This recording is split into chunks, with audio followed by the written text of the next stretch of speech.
Ladies and gentlemen, I have some incredibly significant news to share with you. Recently, Andrew Tate appeared on a podcast where he delved into the details of his ongoing legal case. Now, if you happen to be someone who dislikes Andrew Tate or believes that he is guilty of the outrageous crimes constantly portrayed by the mainstream media, I urge you to watch this entire video until the end. This particular segment of the interview holds immense importance, and it's crucial for everyone to carefully examine and objectively analyze it. So please remember to show your support by liking the video, subscribing with notifications, and staying updated with the latest developments. Without further ado, here's the video. Things they've accused me of, the human trafficking, which is obviously insane, but look what the BBC print about. The BBC said that 13 years ago, I was emotionally controlling to an anonymous girl. Let's analyze this as professionals. You're a man, I'm a man. All the men watching. If this person exists, which they don't, if this person is not imaginary, 13 years ago, I was emotionally controlling. What does that mean? Does that mean I said,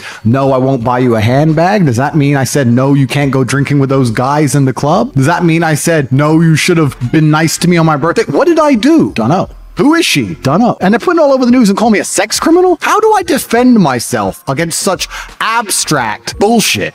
It's garbage, but they'll do it to absolutely anybody. They could say the same shit to you or any other man watching this. They could say 10 years ago you were emotionally controlling to an anonymous female. You are the enemy of the state. I used to tell girls I played for Man United. Take him to jail! Take him to jail! That's not a crime though. Bro, but that's the thing, that's crazy, right? So even with this garbage they're hitting me with, human trafficking. So they come along and they said, oh, you're a human trafficker. I said, well, I've never transported anyone. I've never kidnapped anyone. I've never restricted anyone. I've never held anyone. They said, no, but you're a human trafficker via the lover boy method. I said, what's that? It's where you pretend to love them. So what, being nice? So I was nice to some girls 10 years ago? Is that my crime?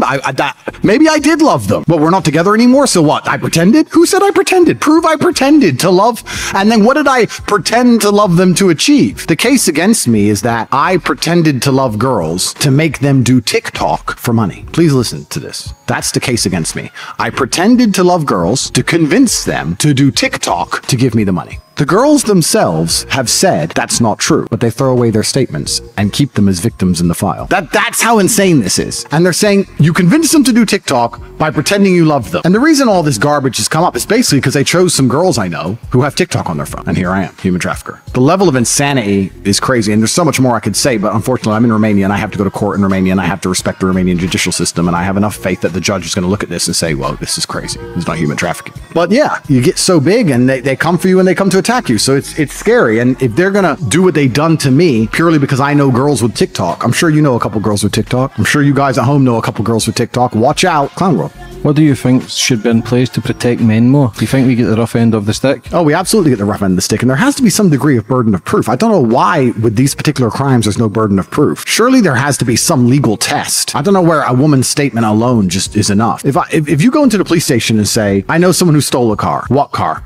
I can't tell you what car. There's no car. There's no video. I can't even tell you the reg plate. Nothing. But I know he stole it. Is that person going to jail for stealing a car? They're like, okay, so you can't tell me anything about the car. There's no video of the car being stolen. No cars have been reported stolen. You're just telling me they stole a car. No, go away. It's just this one particular crime. I don't know what the exact solution to it is. I guess, I mean, I have daughters. I have many daughters. And when they grow up, the solution to it for me is going to be teaching them to keep themselves as safe as possible. I believe in personal responsibility for men and women. I don't believe that's a gendered argument. I believe women and men should both be as personally responsible as possible and not rely on government or law enforcement agencies to protect them. If something happened to my daughter, heaven forbid, and I found out, yeah, heaven forbid, bro, but I find out she was walking through a park alone at night at 4 in the morning, the first thing I'll do is I literally, before I plan to kill the guy and find him, because I will kill him, I'll say, what the fuck were you doing walking through a park at 4 o'clock in the morning by yourself? I'm not going to absolve her of all responsibility. I'm not going to sit and go, we live in a society where men shouldn't rape and this is all men's fault and we need more feminism. No, I'm going to say, why did you do that? I would have picked you up. What are you doing? I believe in personal responsibility for all. And of course, there's some scenarios where that won't help. Of course there is. But those are the most heinous, violent, brutal crimes where a woman is being responsible and doing the right thing and protecting her safety and is still raped. Well, in those scenarios, most of the men get caught because they're doing actually terrible things. But all this subjectiveness of, I was with a guy 10 years ago, I was in love with him, we lived together, we had sex, we celebrated Christmas together, we had a puppy together, it's now been 9 years, and now he's famous, and now he's rich, and I think he once told me something that emotionally made me feel like I couldn't take money from his wallet, and I'm been raped, and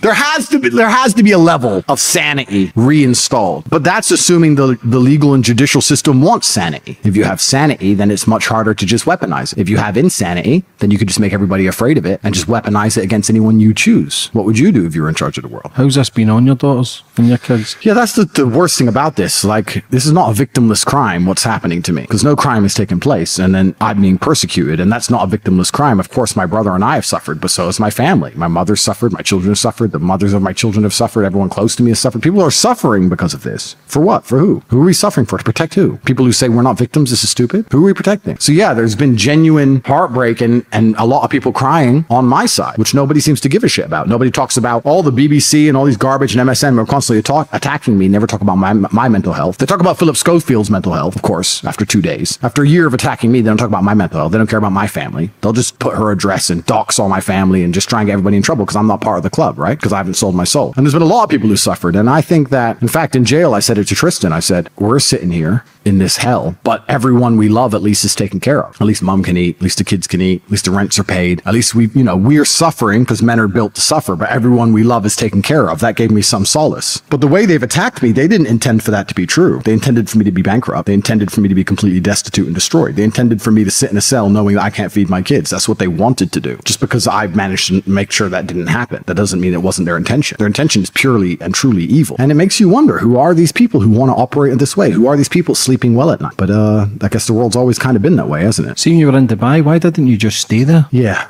that's a good question. Because truthfully, I love Romania. I've been here 7 years. I actually love this country and it's full of good people. And I have to be honest and say that 99% of Romanians I interact with apologize to me. 99%. People on the street, police officers, correctional officers, the people at the court, everyone's like, sorry, bro. Everyone understands what's happening. They're very sorry. And it's a good country full of good people. I came here to pack a suitcase and I got nabbed. And yeah, I knew something was up, but I was more concerned about, some Albanian gangsters or something more than the law, because I know I don't break the law. It's another really interesting paradigm shift. And I think life, as you go through it, is a series of paradigm shifts. It's a series of having your worldview broken and reconstructed. But one of the paradigm shifts I'm going through is that as someone who never broke the law, really, I never really feared law that much because I'm not a lawbreaker. I mean, COVID to a degree made me understand that you can't be a cuck to the law. You have to be the kind of person who's like, no, I'm not putting that mask on, get fucked. I understood that much, but I never thought I'd ever be genuinely a target of the law because I'm not a criminal. So I never really feared it. And now I have this really interesting hobby, a new hobby of mine. Before I go to a country, I investigate the legal system. Like, what happens if I get arrested? What's the jail like in Azerbaijan?